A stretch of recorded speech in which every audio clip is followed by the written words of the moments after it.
이거 말씀 마태복음 13장 10절에서 17절 말씀을 가지고 우리 한번 따라해 봅시다. 비유는 깨닫는 자의 것입니다. 비유는 깨닫는 자의 것입니다. 깨닫는 자. 이 비유 안에 예수님의 말씀이 들어있어요. 이 비유 안에 생명이 들어있어요. 이 비유 안에 우리의 미래가 들어있다면 비유를 잘 깨달아서 그것이 주님의 말씀으로 들려야 되고 그 안에 생명이 있는지를 알고 이 비유는 그냥 비유로 끝난 게 아니라 이걸 깨달아야 되겠다. 오늘 여러분 깨닫는 축복이 있기를 주의 이름으로 축원합니다. 예수님의 제자들이 궁금했어요. 예수님, 왜 이렇게 비유로 말씀하십니까? 그냥 직접 말씀하면 될 일을 왜 이렇게 비유로 말을 하나요? 예수님에게 이렇게 제자들이 궁금해가지고 예수님에게 질문을 던집니다. 그럴 때 예수님이 11절에 천국의 비밀을 아는 것이 너희에게는 허락되었으나 그들에게는 허락되지 않았다. 왜 비유를 사용하는지를 설명해 주는데 모든 사람들이 다 깨닫지 못하도록 하는 거예요. 이 비유를 쓴 목적이. 그래서 이 천국의 비밀이 모든 사람에게 다 알려지지 않는 거다. 누구의 것이냐? 깨닫는 자의 몫이다. 그래서 비유 안에 천국의 비밀이 숨겨져 있고 이 비밀이 있다는 이야기는 아는 자와 모르는 자가 있다는 거예요. 그건 예수님의 이 비밀이라는 거예요. 비유가. 다시 말하면은 비유를 통해서 깨닫는 자와 깨닫지 못하는 이렇게 자를 비유를 통해서 예수님은 구분시켜 주겠다는 거예요. 이렇게. 이 비유를 던짐으로 인해서 깨닫는 자, 깨닫지 못하는 자 이렇게 구분하겠다는 거죠.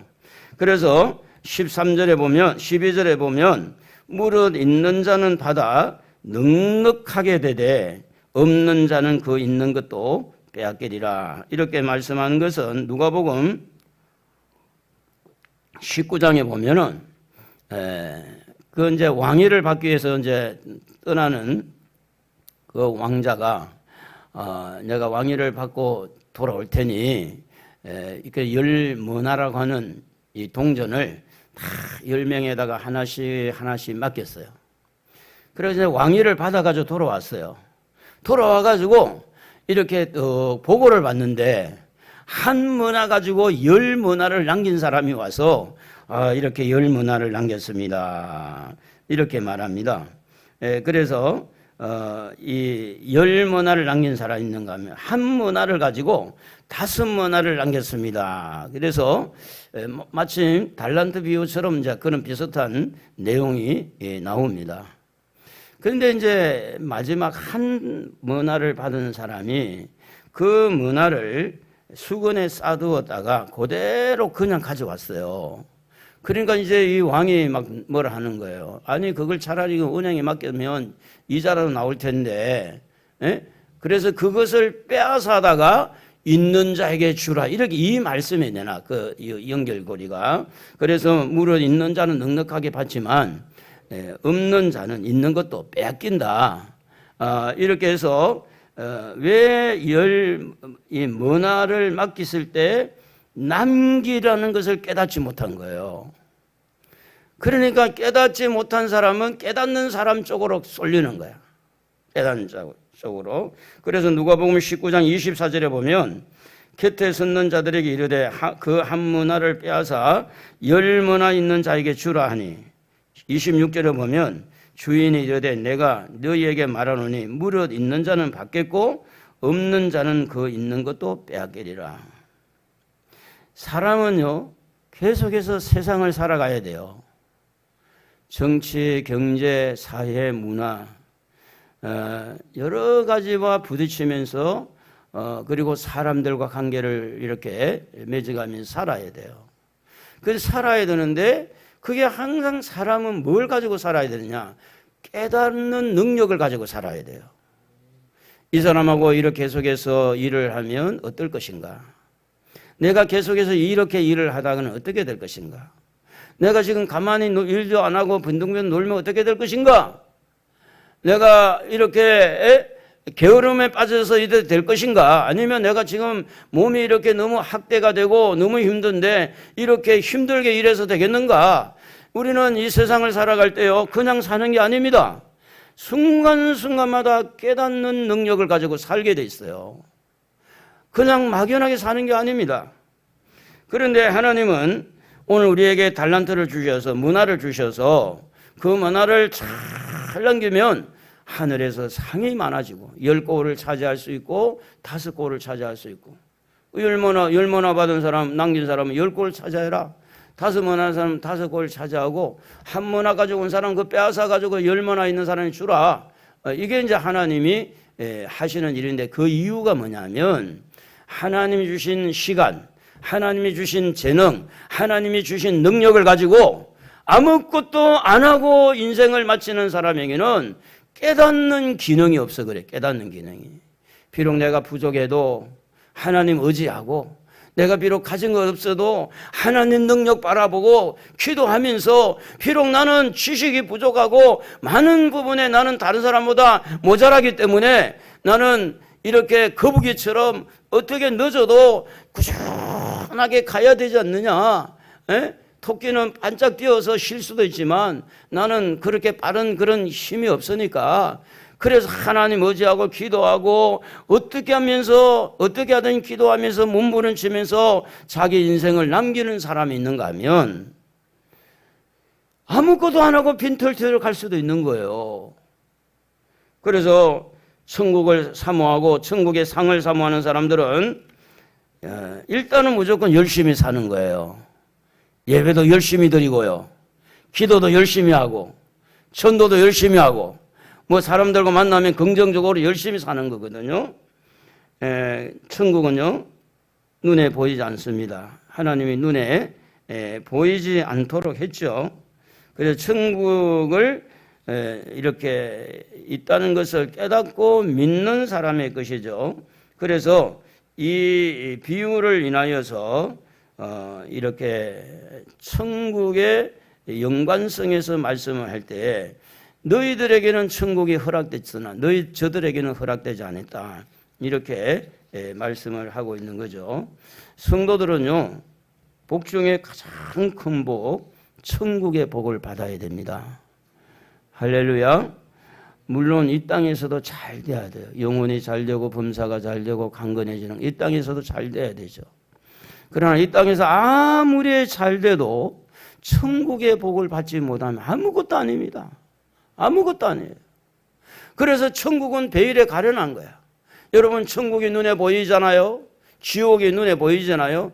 그럼 믿음이 뭐가 필요해? 보인 대로 그렇게 살면 되지. 근데 천국이 눈에 안 보인 거야. 지옥이 눈에 안 보이는 거예요. 이 베일에 가려놓는 것은 믿음 있는 사람만 골라가기 위해서 그런 거예요. 진짜 믿는 사람만. 그래서 이 땅에서도 우리가 잘 돼야 되고요, 그보다 더 중요한 건 천국의 복을 받아야 된다. 할렐루야. 그래서 이 땅에서도요, 100배, 60배, 30배 이 복을 이렇게 비유를 통해서 말씀을 해 주셨는데, 여기에서 주님이 비유를 사용할 때 씨 뿌리는 이 비유를 이렇게 쓴 이유가 뭐냐면, 이 땅에서도 그 씨 안에는 생명이 있고요, 우리 믿음 안에도 생명이 있어요. 예수 안에 생명이 있고, 그래서 이 생명의 역사가 이 땅에서도 잘 되고 천국에서도 잘 되기 때문에, 그래서 우리 마음은 지난주 말씀을 드렸듯이 마음은 길가와 아니면 돌밭, 가시밭, 옥토와 같은 그런 마음, 우리가 옥토를 만들어야 하나님 말씀이 그 속에 들어가서 씨가 이렇게 발화가 되고 성장해서 그 말씀의 씨가 우리에게 100배, 60배, 30배 결실을 거두게 할 뿐만 아니라 천국의 복을 받게 하는, 천국의 복, 하늘나라 복. 그래서 마태복음 13장 14절에 보면 이사야가 이런 예언을 했다고 그러잖아요. 예언을 이사야가, 우리 한번 읽어보겠습니다. 이사야 예언이 시작. 그들에게 이루어졌으니 일러서되 너희가 듣기는 들어도 깨닫지 못할 것이요 보기는 보아도 알지 못하리라. 15절 이 백성들의 마음이 완화가여져서 거기는 듣기에 둔하고 눈은 감았으니 이는 눈으로 보고 귀로 듣고 마음으로 깨달아 돌이켜 내게 고침을 받을까 두려워함이라 하였느니라. 귀는요 듣는 것, 듣기 위해서 있는 것이 귀입니다. 눈은요 보는 것이 눈이에요. 보여야 돼. 아니 아무리 눈이 껌뻑껌뻑해도 안 보이면 눈이 아니에요. 귀가 아무리 있어도요 들려야 돼요. 들리지 않는 것은 귀의 사명이 없어지는 거죠. 그런데 여기에서 말하는 눈, 여기에서 말하는 귀는 하나님의 말씀을 듣는 귀, 하나님의 말씀 안에 있는 비밀을 보는, 다시 말하면 말씀 안에 있는 그것을 깨달아서 보는 것을 말하는 거예요.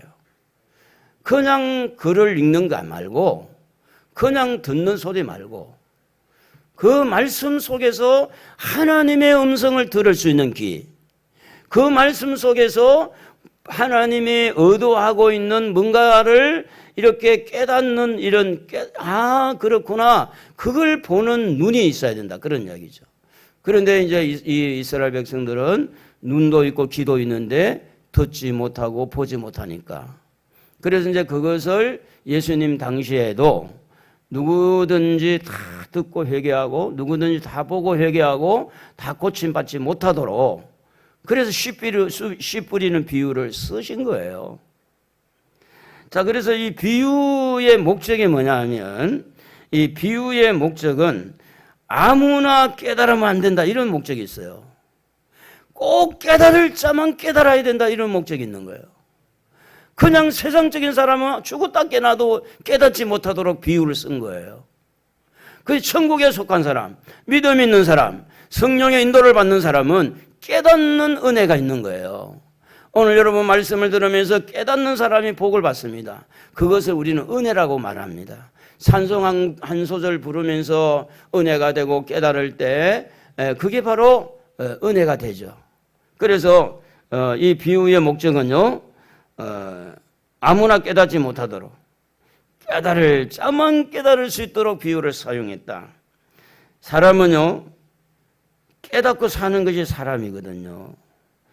어릴 때에 뜨거운 거 맞으면 뜨거 해가지고 안 뜨거운 건 안 만지고, 그리고 이제 이렇게 걸어가다가 뭐가 부딪히다가 이렇게 넘어지면 장애물이 있을 때 피해가는 거, 그 깨닫는 능력이거든요. 그런데 성경은 사람이 깨닫는 것은 굉장히 존귀한데 깨닫지 못하면 짐승과 같다, 이렇게 말합니다. 시편 49편 20절 한번 읽어봅시다. 존귀하나 깨닫지 못하는 사람은 멸망하는 짐승 같도다. 그러니까 이제 그 하나님이 사람을 볼 때, 예수님이 사람을 볼 때요, 깨닫고 사는 사람은 사람으로 보는 거예요. 그래 깨닫지 못하고 사는 사람은 짐승으로 보는 거죠. 짐승은 뭡니까? 먹을 거 있고 그냥 쉴 곳 있으면 끝이에요. 아무런 미래가 없어요. 그리고 이제 어떻게 해요? 사람에게 잡혀서 잡아먹히고, 에? 오늘은 소고기 먹으러 가자. 누군가가 소를 키우다가 잡았잖아, 그거. 오늘 돼지고기 삼겹살 먹으러 가자. 그게 다 짐승이에요, 짐승. 그런 짐승은 사람의 밥이 되는 거죠. 사람은 참 영물이라고 그러잖아요. 사람은 정말 존귀함을 받을 수 있고 사람은 너무너무 소중합니다. 하나님의 형상을 닮았기 때문에 사람은 정말 가치 있는 사람이에요. 그런데 그 가치를 어디에 두느냐? 깨닫는 기능에 두는 거예요. 밥을 하면서도 깨닫는 사람은 밥을 멋지게 해낼 수가 있어요. 깨닫지 못한 사람은 아이고 밥 안 먹고 살면 어떠냐? 에? 그게 바로 지금 깨닫지 못한 사람이에요. 맛을 더 낼 수 있는 것은 어떻게 하면 맛있을까? 그 음식 잘하는 사람은 정말로 지혜가 있는 사람이에요. 뭐 음식을 그냥 잘합니까? 그래서 우리나라에 소문이 쫙 퍼졌어요. 호남 사람들은 음식 솜씨가 좋다. 혹시 아세요? 그런 말이 들린 거 아세요? 호남 사람들은요, 정말 음식을 다 잘해요. 제가 알고 있기로. 다 잘하셔요. 그러면 그냥 잘 될까요, 그게? 그쪽에 태어났기 때문에 음식을 잘하나요? 부모로부터 전수를 잘 받은 거죠. 그 안에 뭐가 깨달아지느냐? 아, 어머니의 맛깔나는 그 음식 솜씨를 그 딸들이 엄마 하면서 딸에게 잘 배웠다는 이야기 아닙니까? 엄마와 딸이 사이가 좋았다는 이야기도 되는 거예요. 그런데 한두 사람이 아닙니다. 그 많은 호남에서 태어난 여성들이 그의 100%라고 하면 이상하지만 모르겠어요. 한 90%는 안 될까? 뭐 때문에 그럴까요? 그쪽 지방에서 나서 그렇다고요? 천만의 만만의 말씀입니다. 어떻게 하면 음식을 잘하는가? 깨닫는 지능이 있어야 돼요. 이렇게도 해보고 저렇게도 해보고. 여러분, 오늘 하루를 살더라도 머리를 쓰면서 깨달으면서 말을 할 때도 깨달으면서 음식을 할 때도 깨달으면서 오늘 우리가 어떤 일을 하면서도 깨달으면서 일머리를 알고 먼저 할 것과 나중 할 것, 이 일머리를 알면서 깨달으면서 사는 것이 사람이지. 미련스럽게 말이지 밥을 하는데 쌀만 내놓고 그냥 불을 지피면 쌀이 타지. 씻어가지고 물을 이렇게 해서 이렇게 좀 손도 담가보고 이래가지고 이 정도 될까? 지난번에 이렇게 하니까 좀 많던데 이거 조금 이렇게 이번에는 좀 줄여볼까? 아니야. 우리 어머니는 밥을 물렁한 걸 좋아하니까 그 조금 좀 물을 더 많이 넣지 뭐. 그러면 나는 좀 딱딱한 걸 좋아하니까 그 쌀을 좀 소복하게 해서 이렇게 위에 거는 좀 가실가실하도록 만들고. 내가 그러니까 밥해 본 것 같죠? 우리 아내한테 이야기해 밥 하나 몰라요. 제가 밥솥 이거 누르는 걸 몰라. 누르는 걸 제가 세탁기를 누르는 걸 몰라요. 그러니까 여러분 뭐든지 깨닫는 기능이 살아나야 돼요. 우리 한번 따라합시다. 주여 깨닫는 능력을 주옵소서. 좀 사람답게 사셔야 돼요. 사람답게. 하나님이 보시니까 너 사람이구나. 하나님 보니까 너는 짐승이구나. 그저 먹고 먹는 것만 밝히고 말이지. 먹고 자고 넌 짐승이구나. 시편 25편 5절에 보면 이렇게 깨달을 때 뭘로 깨닫느냐 하면 이렇게 말씀합니다. 주의 진료로 나를 지도하시고 교훈하소서. 주는 내 구원의 하나님이시니 내가 종일 주를 기다리나이다. 깨달을 때 뭘 가지고 깨달아야 되느냐? 진리를 가지고 깨닫는 거예요. 하나님의 말씀을 가지고 깨닫는 거예요. 너 그렇게 가면 실패하는 거야? 그렇게 하면 돼. 그렇게 하면 틀림없이 성공한다. 그러니까 하나님 말씀을 자꾸 깨닫고 가는 거죠. 요한복음 14장 6절에 보면 예수님이 말씀하기를 내가 곧 길이요 진리요 생명이라 그랬죠. 예수님이 이렇게 길이고 진리고 생명이기 때문에 항상 우리가 깨달을 때 예수 그리스도는 이런 상황에서 무엇을 선택했을까? 이쪽에는 소주가 있고 이쪽에는 막걸리가 있어요. 그러면 여러분 뭘로 택해야 돼요? 소주를 먹을까 막걸리를 먹을까 어느 걸 택해야 되죠? 그때 예수님은 뭘 택했을까 물어보는 거지. 그럼 예수님은 막걸리를 택했겠다. 소주를 택했겠다. 그러겠어요? 예수님은 둘 다 택하지 않는다. 그러면 둘 다 안 택하면 되지. 그러니까 이제 내 마음의 욕구, 내 어떤 식욕, 내 안에 있는 어떤 욕심을 가지고 선택을 하면 그게 바로 뭐냐면 짐승이 하는 선택이기가 쉬울 수 있는데 진리의 말씀을 가지고 선택하고 예수님을 생각하면서 선택하니까 그게 자꾸 깨달으면서 가는 거야. 아, 이거는 아니다. 이거는 맞다. 이거는 이렇게 해야 된다. 그래서 말씀을 가지고 깨닫고 예수님을 생각하면서 깨닫고 그리고 요한복음 14장 17절에 보면 그는 진리의 영이라 세상이 능히 그를 받지 못하나니 이는 그를 보지도 못하고 알지도 못함이라. 그러나 너희는 그를 아나니 그는 너희와 함께 거하시며 또 너희 속에 계시겠습니다. 뭘로 깨달아야 되느냐? 우리 안에 계시는 성령, 그분의 영으로 성령의 감동으로 깨닫는 거예요. 그래서 모든 성경은 하나님의 감동으로 됐다 할 때 성령께서 감동하거든요. 설교를 들을 때도 성령으로 감동받아야 돼요. 내 생각이나 내 지식으로 설교를 듣는 것보다는 성령의 감동을 받아서 설교를 들으면요 진짜 은혜가 돼요. 정말이에요. 하나님의 말씀 진리로 깨닫고 예수님을 생각하면서 깨닫고 성령을 통해서 깨달으면서 살아가는 사람을 사람이라고 그래요. 그 사람을 존귀하다고 그러고, 그런데 성령을 떠나고 말씀을 떠나고 예수님을 떠나고 자기 마음대로 세상적인 말을 포함 지 마음대로 이렇게 깨닫고 사는 것을 짐승이라고 그러니 짐승이라고. 자, 그래서 예수님이 마태복음 13장 34절에 보면 이런 말씀을 했어요. 예수님께서 이 모든 것을 우리에게 비유로 말씀하시고, 우리 한번 읽어봅니다. 비유가 아니면 아무것도 말씀하지 아니하셨으니. 그러니까 이 예수님의 말씀 안에는 뭔가 의미가 다 담겨 있다 그런 의미가. 그러니까 깨닫지 못하면 그냥 붕 뜨는 거예요. 그냥 이제 쭉정이가 돼버리고 내 것이 아니는 거야, 내 것이. 그래서 이 말씀의 목적은 13장 13절에 말한 대로 그러므로 내가 그들에게 비유로 말하는 것은 그들이 보아도 보지 못하게 하고 들어도 듣지 못하게 하는 것이 깨닫지 못하도록 하기 위해서 비유를 썼다라는 이야기예요. 어떻게 보면 교회는 비유, 교회는 영원한 천국을 상징하는 비유.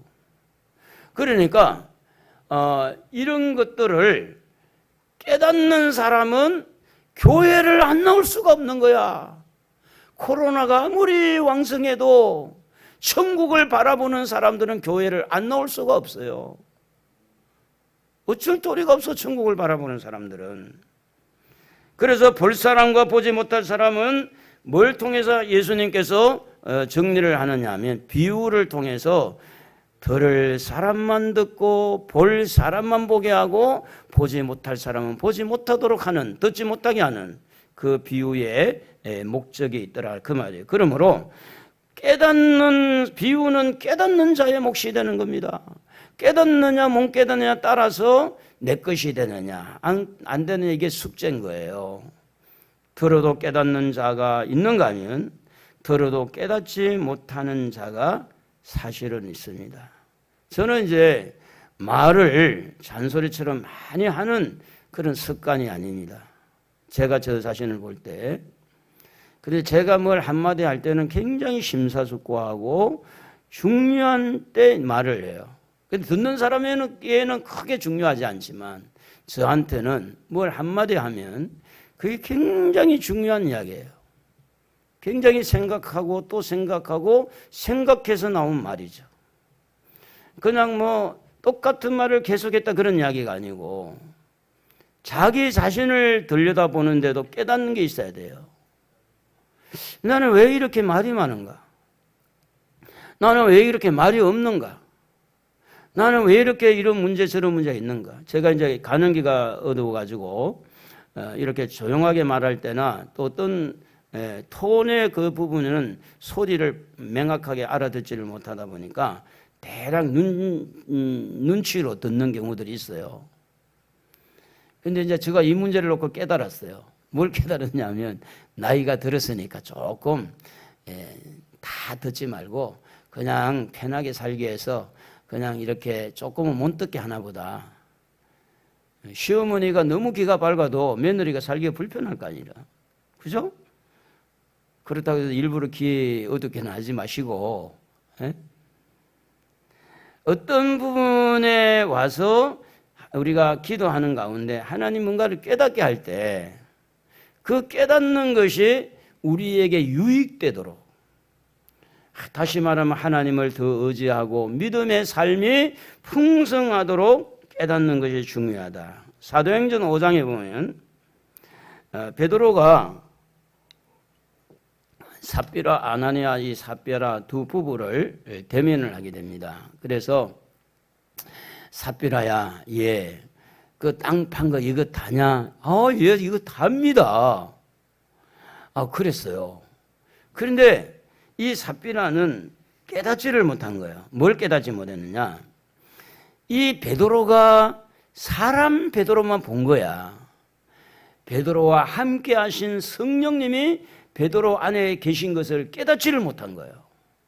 그래서 뭐 다른 사람하고 똑같이 베드로를 대하면서 이렇게 일부 땅 판 금액을 숨겨놨는데 그것을 입을 싹 닫고 속이고 답니다라고 이야기를 합니다. 그럴 때에 하나님의 성령이 베드로의 입을 통해서 네가 나를 속인 게 아니라 하나님을 속인 것이다. 그 순간에 그 삽비라가 죽었어요. 그 장례식을 치는 거야. 그 바로 그 매서 나갔어요. 매장을 시키기 위해서. 나중에 이제 부인이 랄랄랄라 하고 이제 온 거야. 썰려썰려하고 이렇게 왔어요. 베드로 앞에. 얼마나 의기양양해요. 땅 반값을 드렸지. 뭐 베드로가 그래도 아이고 수고했다고 그 뭐 먹고 사냐고 인정도 받고 싶고 칭찬도 받고 싶은 마음으로 오지 않았겠어요? 그래서 다시 물어봐요. 삽비라야, 땅 판 거 이것이 다냐? 예, 답니다. 이러니까 이제 이게 무슨 이야기인가 하면 두 부부가 똑같이 깨닫는 능력을 갖지를 못했어요. 베드로 목사님, 베드로 사도를 베드로만 보는 깨닫는 것과 베드로와 함께 하시는 하나님을 깨닫는 것이 다르거든요. 그 베드로와 함께 하신 하나님을 깨달았다면 베드로 선생님, 사실은 제가 땅을 팔았는데 우리도 먹고 살아야 되니까 일부를 조금 이렇게 그냥 두고 왔습니다. 그러면 목숨을 건지잖아요. 그런데 이제 베드로 앞에서 그냥 이것이 답니다라고 할 때 그 순간에 그 부인의 혼이 떠나버려서 장례를 막 치르고 온 사람이 또 메고 나가는 거예요. 또 메고. 그래서 이제 베드로전 사도행전 3장이니 5장이 아니고 3장 9절에 보면 베드로가 이르되 너희가 어찌 함께 꾀하여 주의 영을 시험하라느냐. 보라, 네 남편을 장사하고 오는 사람들의 발이 문 앞에 이르렀으니 또 너를 메어 나가리라.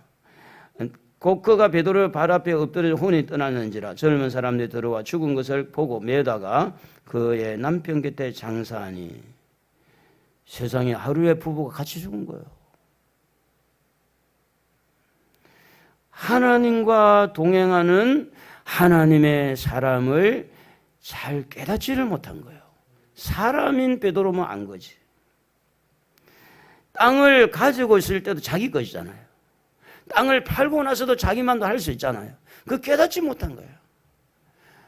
정직하지 못한 거죠. 대우받고 싶고 인정받고 싶고 뭔가 이렇게 좀 사람들에게 어필하고 싶어하는 이런 약간의 어떤 그런 문제들이 결국은 생명을 앗아가는, 여러분 어떻게 하든지 주의 영을, 성령을 믿으시고 하나님은 어디든지 계시니까, 편재하시는 분이니까 하나님 앞에서 말도 하시고 하나님 앞에서 생각도 하시기를 바랍니다. 할렐루야.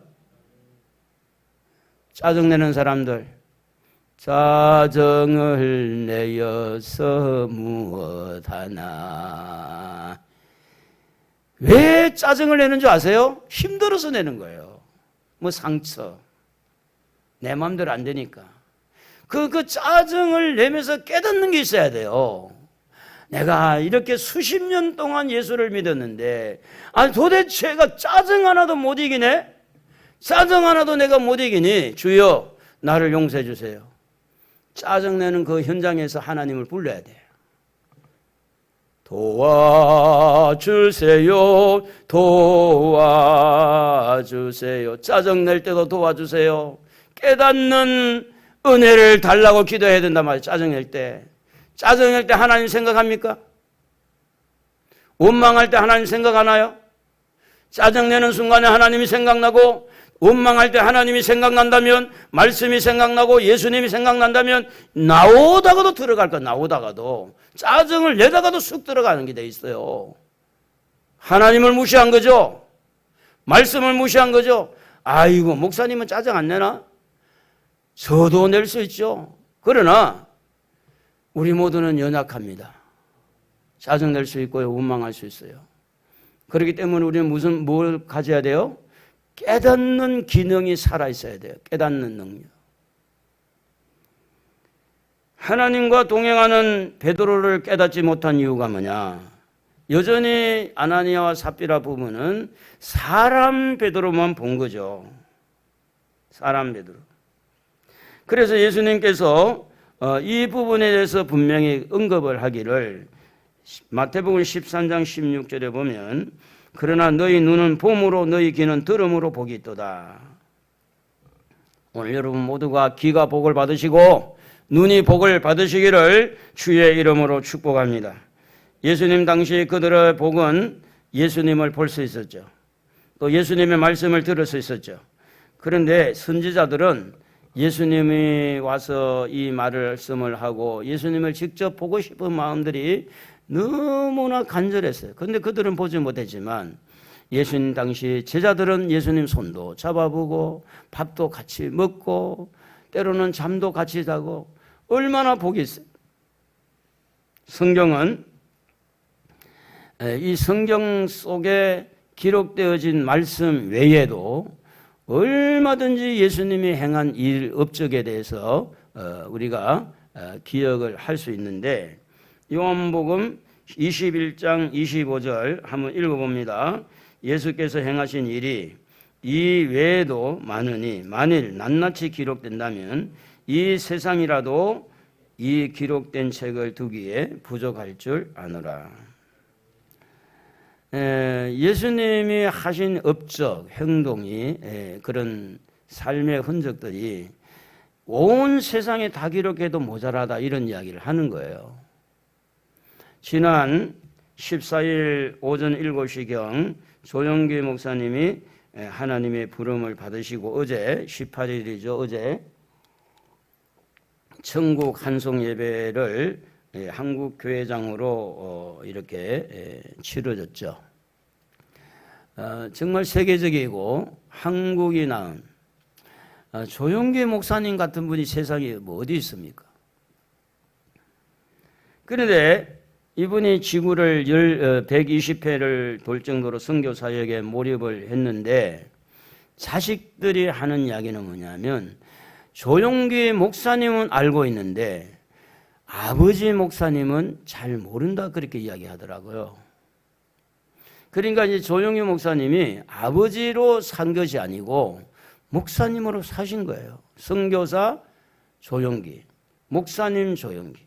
이 자녀들에게 가장 미안한 부분이 그 부분이었다고 이제 그런 생존했을 때 간증이 그런 게 나오기 있는데 그렇게 일생 동안 세계적인 일들을 하고 그런 큰 사명을 감당했던 우리 조영기 목사님도 하나님이 부르시니까 가야 돼요? 안 가야 돼요?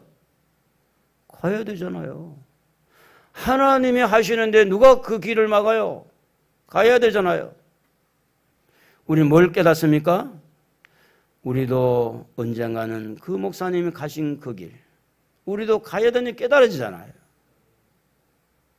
그렇게 훌륭하게 일을 하고 그렇게 정말 성도의 열정을 가지고 어마어마한 일들을 하신 그분도 이 땅에서 영원히 살지 못하는구나. 하나님이 부르시니까 가야 되는구나. 오늘 여러분도 저도 때가 되면 주님이 부르실 것입니다. 그걸 깨닫고 사는 거죠. 언젠가는 천국 가야 되니까. 조용기 목사님의 역사도 기록한다면 얼마나 많겠어요? 얼마나 많겠냐.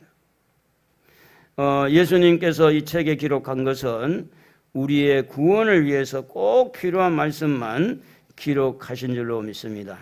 그러므로 이 말씀을 읽고 또 읽고 읽으면서 깨닫는 자가 복이고, 성경이 아무리 두둑하게 있으면 뭐합니까? 한 구절을 읽고 내가 깨달아서 내 것을 만들어야 되지. 그게 내 것이에요. 깨닫는 자의 몫이가 되는 거죠. 그러므로 깨닫고 믿음 생활을 하는 사람은 항상 자기를 점검할 필요가 있어요. 하나님이 기뻐하는 생활인지 아닌지. 깨닫는 것은요, 깨닫는 것으로 끝난 게 아니잖아요. 깨닫는 사람은 깨닫는 만큼 삶의 방향이 전환이 돼요. 아니, 어제 밥을 했는데 타버렸어요. 그 깨닫잖아요. 왜 탔을까? 물이 적었잖아. 그리고 너무 오래도록 가열을 해서. 깨닫죠? 그러면 오늘 밥을 할 때 물을 좀 더 넣을 것이고, 불을 잘 보고 미리 끌 것이고, 이렇게 깨달으면서 사는 것이 인생인데, 여러분, 7월 달이죠. 아프가니스탄의 미국의 그 군인들이, 미국이 이제 철수를 했잖아요. 20년 동안 아프가니스탄에 가서 테러를 막고 그 나라를 세워주는 일을, 우리 한국에도 보급 통로, 우리나라는 이제 전쟁하는 쪽보다는 건설하고 돕는 쪽으로 갔는데, 미군이 20년 동안 그곳에 가서 많은 사상자도 나고, 우리가 생각하는 것보다 많은 물질이 투자가 됐어요. 너무 어마어마한 물질이 투자가 됐는데, 그렇게 수고를 하고 많은 희생자가 생겼으면 웬만하면 아프가니스탄을 끝까지 지켜주고 싶은 마음이 있는 게 정상이거든요. 지금까지 한 게 너무 아깝잖아요. 지금까지 이렇게 도와준 게 너무 아깝잖아요. 그런데 미군은 철수를 했어요. 7월 초에 6월 말인가 철수를 했는데 한 달 만에 카불이라는 이 수도가 함락이 되고, 지금은 탈레반이라는 사람들이 정권을 잡고 그렇게 지금 하고 있어요. 이걸 보고 우리는 깨닫는 능력이 생기는 거예요. 미군이 우리나라에 28,500명인가 지금 있고, 지금 평택에 가보면 막 불빛이 환하게 미군 기지를 짓고 있다고 굉장히 지금 발전이 많이 되고 있어요. 평택에 가면 그 넓은 어마어마한 땅, 용산 땅을 내놓고 그 넓은 땅을 이렇게 평야를 차지하고 있는데, 그래서 우리가 깨닫는 게 뭐냐 하면, 미국 사람들에게 자기에게 이익이 없다라고 생각이 딱 드는 순간은 바로 철수다는 걸 깨닫는 거예요. 아프가니스탄의 일이 남의 일로 들리는 사람은 별로 기도 많이 안 할 거예요. 설마 깨닫는 것은 무슨 이야기인가 하면, 어떤 사건이 벌어졌을 때, 어떤 손실이 왔을 때, 어떤 부분에서 참 문제가 있을 때 그것을 통해서 깨닫는 사람들은 발전해요. 성장합니다. 그러나 깨닫지 못한 사람들은 언제 와서 덮치도 모르는 거야. 언제 와서 어떤 문제가 일어나도. 그러니까 이제 이번에도 뭐 비가 많이 와가지고 홍수 속에서 자고 일어났더니 이불이 축축하게 젖고 그런 사람도 있었다고 보니까. 비가 막 와가지고 집안에 물이 그냥 흥건하게 왔는데도 모르고 잤던 거야. 여러분, 결국은 우리가 자주국방, 또 우리 하나님 앞에 정말 간절하게 기도해야 되고, 이 나라의 안보를 위해서. 이런 말이 있습니다. 있을 때 잘하라고 그러잖아요. 있을 때 잘하라. 아시죠? 다 그런 말 해보잖아요. 있을 때 잘하라고. 그래도 미군이 이렇게 와서 전쟁을 억제하고 있을 때 잘해야 되는데 무슨 뭐 미군 철수하고 말이지. 뭐 사드를 그냥 뭐 없애버리고. 미국의 마음에 그냥 완전히 화살을 꼽는 말만 툭툭 이 나라의 지도자가 되려고 하는 사람들이 못된 사람들이 많아요. 못된 사람들이. 그러니까 기도해야 돼요. 자, 우리는 어떻게 하든지 하나님 앞에 바로 서서 우리나라는 하나님 보호해 줘야 되고 미국의 마음을 움직이는 분도 하나님이잖아요. 또 정치권에 있는 사람들도 하나님의 마음을 움직여야 되니까 그래서 우리는 기도해야 될 줄로 믿습니다. 이런 일들을 통해서 기도의 폭을 넓혀야 되고 기도의 깊이를 파야 되고 우리가 평안하다 할 때 갑자기 뭐가 문제가 터질 수 있으니 마치 해산하는 여인처럼 평안할 때 더 기도해야 되겠다. 그래서 우리 하나님 앞에서 말씀을 듣고 잘 깨달아야 되는데 19절에 보니까 13장 19절 천국 말씀을 듣고 깨닫지 못할 때는 악한 자가 와서 그 뿌려진 말씀을 이렇게 빼앗아 간다 이렇게 돼 있어요. 그러니까 깨달으면 사탄이 와서 가져갈 게 없는데 깨닫지 못하면 가져가 버리는 거예요. 20절에 보면 돌밭에 뿌려졌다는 것은 말씀을 듣고 즉시 기쁨으로 받되 그 속에 뿌리가 없어서 잠시 견디다가 말씀으로 말미암아 환난이나 박해가 일어날 때는 넘어지는 자요. 자, 왜 시험에 드느냐? 깨닫지를 못해서 시험에 드는 거예요. 내가 이게 뿌리가 약하구나. 더 뿌리를 깊이 박아야지. 내 속에 이렇게 상처의 돌 때문이구나. 이런 어떤 환난이 와도 뿌리가 깊이 내려져 있는 말씀을 붙들고 있는 사람은 흔들리지 않는데 말씀을 붙드는 게 약하면 흔들린다는 거죠. 어떤 환난이나 고난이 와도 시험에 들지 않고 말씀에 승리하는 여러분 되기를 주님의 이름으로 축복합니다. 말씀 붙들고 승리해야 돼요. 그게 진짜 승리입니다. 자, 우리가 이렇게 한번 물어보면 돼요. 내가 왜 살아야 되나?